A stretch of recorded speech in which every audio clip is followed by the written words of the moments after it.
Ramadan Mubarak, everybody. Assalamu alaikum, my brothers and sisters. I hope you're having a wonderful Ramadan. So I came across this interview where a rabbi specifically states not just how the Jews need the Khalifa, but the world, in fact, needs a unified Khalifa, a unified Muslim nation. So alhamdulillah for Allah subhanahu wa ta'ala, alhamdulillah for Islam. So let's watch the interview, shall we? The whole world essentially came there. Stalin told to Czechoslovakia, just give all your arms which you have in your possession, give for the Zionists. The Zionist boats came, and they were filled. They had a problem how to take it out from the boats, from the Haifa port. They had to wait days.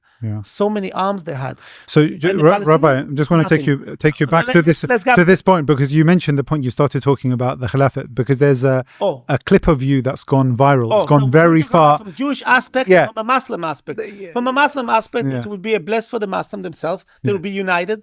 Their manpower, their natural resources will be used properly. It will be a dominant power, a superpower that the world will have to respect and to considerate with them. It will bring stability to the world, because there'll be no more sectarian and racial violence, Kurds with Shiites and Sunnis. All this will be evaporated. So it will be a big bless. There'll be no more bloodshed anymore. There'll be one army that everyone will serve there. And they will have outstanding relations with other kingdoms like China, Russia, America. And it will flourish economically. If you look at the Bet Umayyah, the 90 years of Bet Umayyah, it was flourishing in science, physics, chemistry, medicines, culture, philosophy, and religion. The Abbasids continued that tradition. You can see that today the Muslim states are not well educated. They're busy in fighting each other. They're busy in to be sweet tooth for the United States, for the European countries. And unfortunately, many leaders, I'm not going to say names, but many Muslim leaders are only thinks about their benefits. Of course. And that's why they're not really interested to help the people.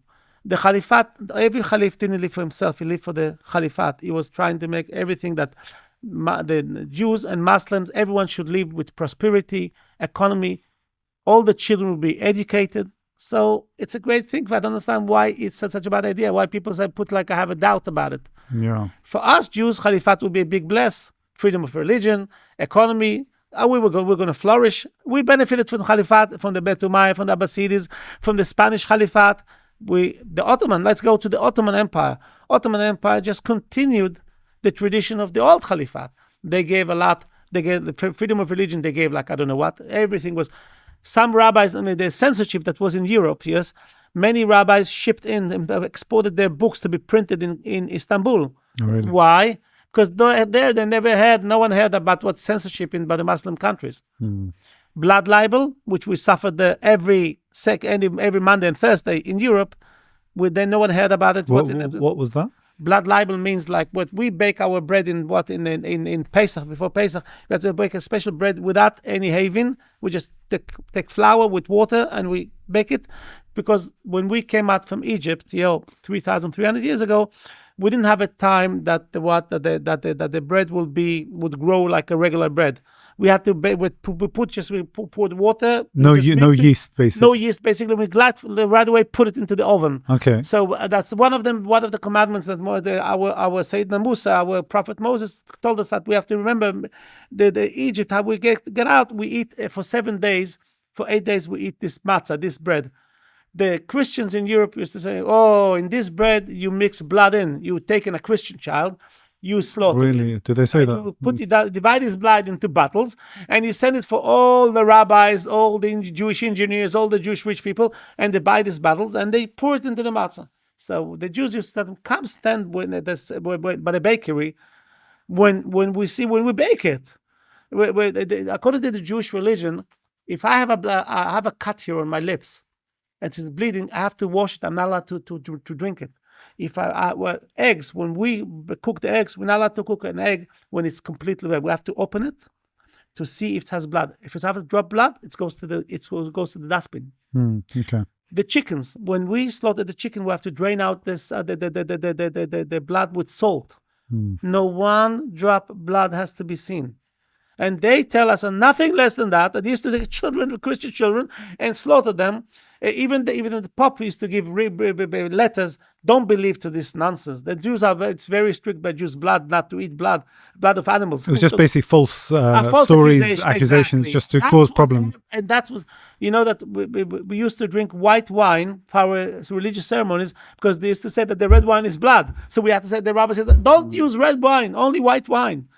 And that in the Muslim countries there was never been one single blood libel. One blood Bible was 180 years ago. Where? In Damascus. Who initiated it? The French ambassador. He was Catholic. He was anti-Semite. Trying to cause problems there. So no censorship. What about us is what we're going to enjoy from no censorship of our holy books. We're going to study the Torah. We're going to pray to Allah the whole day. We're going to learn the Talmud without any restrictions. Economy, we'll be flourishing. We're going to pay the jizya. We're going to be happy to pay the jizya because we're going to receive protection and mercy. So why not? Why is there anything wrong with Khalifat? One strong, established authority that will secure peace in all, from Afghanistan to Morocco? What's wrong with it? I don't know why the Muslims not interested in it. It's interesting, Rabbi, because what a lot of people do, they try and present Islam in a very different light. Like you said, there's propaganda. There's always an attempt to give a different narrative, different story. So I was making me think this past few days that people talk about, in Islam, we have this rule for if someone steals, their hand is cut off. But there's very specific rules. For example, if they're stealing because of hunger, you don't cut the hand. If they steal during famine, there's no cutting the hand. There has to be witnesses. There's lots of rules. So it's not a common punishment that's... it's not that you walk with a sword in the street. Exactly. There's a proper rule. But it made me think, imagine in Gaza how many children amputees there are. Thousands. It's not only thousands. It's the biggest. Crazy, number, right? It's the biggest number of amputated children, women, and men in the entire world. I think in the world, there's no such person in such a dense place with so many people was blinded, deaf. And what about the psychological problem? So imagine that's something like this, which is amputees. No one's talking about that, but they want to talk about a punishment for a criminal. Exactly. And also, it's a normal thing to bomb a 10-story building in Gaza. Exactly. The whole concrete will crash down on the head of children and women and babies. Yeah. That's a normal thing. So, but this is what it is, Rabbi. People need to be more brave and more courageous and speak about their religion without feeling intimidation. Because as you said, look at the history. The history is not one where people were being mistreated. There was a proper system where people had justice. So I think this is really important, people to have confidence in Islam being able to solve problems. Unfortunately, the Islam is being demonized today to such a way that some Muslims are ashamed that they're Muslims. That's the problem. Yeah. Exactly. Because the Zionists are standing behind it, because they want that in order to justify the conquest of Palestine, the genocide, the ethnic cleansing, the destruction of the Palestinian culture and religion, you have to come with a reason why you do it. Why you do such a genocide? Why are you doing such a Holocaust? So if you come in and you demonize the Muslims as a radical murderers, so everyone understands that with murders you have to deal with a murder like as a murder. But so that's why they're trying to bury the shared history, the rich history that the Muslim brought to the world, and the way how to behave to Jews. That has to be buried under the carpet. And then you have to come to the whole time, you have to propagandize in the newspapers. And if you try to even to bring evidence for Jews, even if it's the Zionist media or British media, or American media, that the Muslim history was great for the Jews, they'll tell you, oh, thank you very much for being here. Be quiet. No, go away. Yeah. So, Rabbi, I wanted to move on to another point which we spoke about as well, but maybe if you can elaborate. The Gaza is a population of just over 2 million people, mainly Muslim. There's a small Christian population there as well. And the Muslim population in the world, they say, is up to potentially 2 billion. How is it that this population of 2 million Muslims has been left by a number of 1,000 times greater Muslims around the world to face this genocide alone? Unfortunately, some of the Muslim leaders, not all. We see that Yemen stand up for the rights of the Palestinians. We saw Iran standing up for the rights of the Palestinians, but it's not enough, because many Muslim leaders are either they're scared of the Zionists, either they cooperate with the Zionists. I know about Muslim country, I'm not going to say the name, that they have the boots, the military boots that the Zionists used to kick on and to step on head of children and beating up women and raping them in jails and kicking out any Palestinian walks in the street and break his bones with these boots. It's been produced in Muslim country. Would you believe it? Really? I'll tell it to you after the interview. Who is it? If it's for you, I don't mind exposing them. I don't mind if you want to mention it. It's absolutely fine. No, I don't. I don't want to defy specifically a government, because to be honest, they're all, as you say, because all of them. I'm an exiled Jew. I'm saying the truth, but I don't try not to hurt, not to blast the truth against this leader. You're a traitor, even though that you talk so much that you're anti-Zionist. You with your son are helping and producing even arms for the Zionists. And so the Muslim leader has to have more compassion and brotherhood to their brothers in Gaza. It's unbelievable that 2.3 million people have been slaughtered, starved to death, without food, without water, without any medicines. There's more people dying now in sickness in Gaza, and relatively even more than the bombs, because there's no medicines. Every now blood pressure, every cancer, every heart disease, the person has been on his way to die because there's nothing to deal with. 17 hospitals were completely destroyed, out of service. Now we're talking about the last heroic hospital, Kamal Adwan in Bet Lahia. The doctors refused to get out of there, but the drones are shooting at the hospital. The helicopters shooting at the hospital. There's snipers all over the place that they're sniping the hospital. Nurses that going out to receive sick, but to receive wounded, been shot to death. Yeah, I mean, there's pictures coming out and the images and videos every It day. reminds me what's the German used to bomb Jewish hospitals in Warsaw and Poland. They used to go with the Stuka dive bombing and to blow up a whole hospital. 80 Jewish children and women and babies were killed. But what about the Palestinians? They're not babies. They not deserve to live. Allah created us. Allah created them. Of course. According to us, we're not allowed to have a state in Palestine. Not anywhere in the world. We have to show them thank you. They've opened what Omar ibn Khattab when he released Palestine from the Byzantine Empire. After the Jews for 550 years were not allowed to be in. As long as the Byzantine kingdom were there, they said the Jew can be here only if he's going to become Christian. And he opened the doors for the Jews, and he allowed them, gave them again freedom of religion, everything under what protection, with mercy of the Muslim Caliphate. When the Crusaders captured Palestine for 88 years, what did they do with the Jews? First of all, they killed the Muslims. From the Al-Aqsa Mosque came out a river of blood that came to the knees. From the thousands of Muslims that were gathering there that were slaughtered. What about the Jews? 300 Jews. The Christians pushed them into the synagogue, and they burned them alive. There was no one Jew to find in all Palestine for 88 years. Then came Al-Khalif Nur ad-Din al-Zanki. He started the fight, to start to release Palestine. He didn't release Palestine, actually, but he started the fight to release Palestine.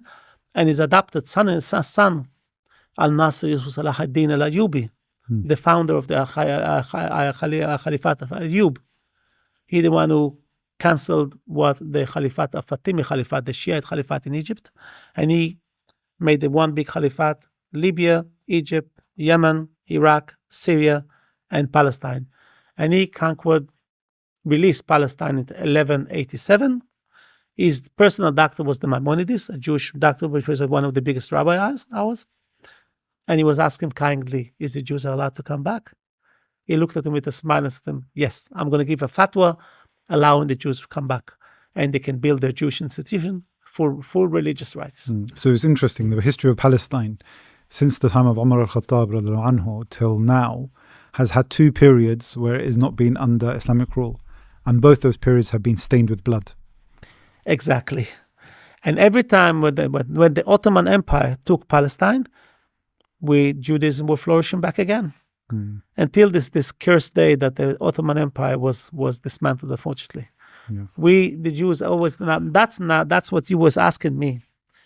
Why there is many Jews now? There's a whole movement among Jews, secular and non-secular, that understand that it was a mistake, that was a big mistake to create State of Israel, and a big mistake, and a big unfortunate that the Islamic Caliphate of the Ottoman Empire has been dismantled. Because as long as it kept the whole Middle East as one piece, Jews has been protected. There was no any the after the Damascus blood libel, the Caliph, the Sultan, the Turkish Sultan gave out a firman. Firman is like a fatwa. Firman in Turkish meant a fatwa. Okay. That there's no such thing as blood libel by the Muslim Caliphate. Any complaint of blood libel should not be accepted by a court. And the police and the army have to be strict, punish those who try to spread this lie. They were very quick to act, the Muslims. Yeah. What happened over here? There was a blood libel, very nice. It will never happen anymore. And since then, it's never happened anymore. That's very interesting. And that's why I by myself, I would be very happy to see that the Turkish Empire will be reestablished in the Middle East. They will see, first of all, the end of bloodshed of Jews and non-Jews. The Palestinians will have the right to come back to Palestine, and that's one of the biggest injustice in the history. One of the biggest organized, vicious ethnic cleansing that ousted almost 1 million Palestinians, deprived them from their property and from their land. You have today 6.5 million Palestinians in the diaspora, outside of Palestine. Very painful. They would like to come back to Palestine. What do they see? Now that they've been deprived, they see the brothers that left in Palestine being butchered and massacred and going through a genocide. It has to be fixed. The state of Israel has to be dismantled. Palestine has to be established as a Palestinian state. And I'll be very happy to see a Muslim caliphate again because of I will inspect it together why it should be like that. It would be just great for Jews and Muslims. And there's nothing wrong with that. Something which was so good and proved itself to be good, there's no reason why it shouldn't come back. So, wow. I mean, again, not a Muslim saying it. I guess that rabbi is now anti-Semitic. I guess. I guess that's what they're going to say. But no, the truth is in the pudding. Okay? The truth is in how it, the actual, what it looks like, a caliphate, what it looks like, what happens when one arises, what happens when we have a unified ummah. Everybody flourishes. The weak get protected. And what we have now is Western powers and everything on it. They can't keep enslaving the world as they see fit. Like they've done to Africa, have they done to all over the world? No. When there's a strong ummah, that's what happens. If there's peace, prosperity, and the weak are protected. Alhamdulillah. I pray for a Caliphate come back, and I pray that Allah subhanahu wa ta'ala protects us, gives us peace, gives us justice. Alhamdulillah. Let me know what you think about the video. Subscribe, like, comment, and share. And until next time.